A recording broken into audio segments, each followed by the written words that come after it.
Je dirais que l'astrologie actuelle n'est ni la vraie astrologie, ni la vraie astronomie.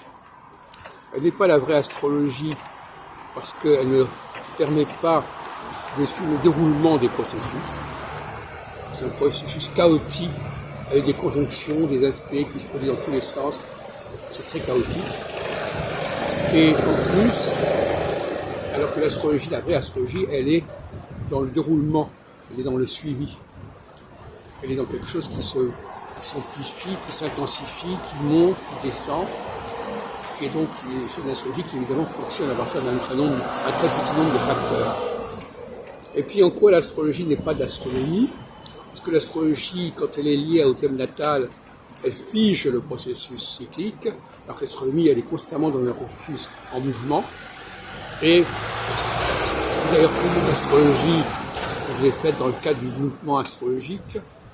Et le mouvement astrologique, ça s'oppose à l'idée de thème natal, qui est un cliché, comme on dit. C'est un moment donné, un instantané.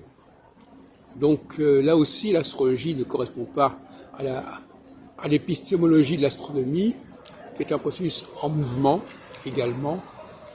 Et donc cette astrologie traditionnelle, qui a pris la place de la vraie astrologie, à tel point qu'on croit que c'est la première astrologie, alors c'est pas du tout le cas. Il s'agit de la faire revivre, de la ressusciter, c'est le revival de l'astrologie, pas antique, parce que l'antique c'est encore une astrologie figée, une astrologie encore plus ancienne que j'ai reconstituée et restituée.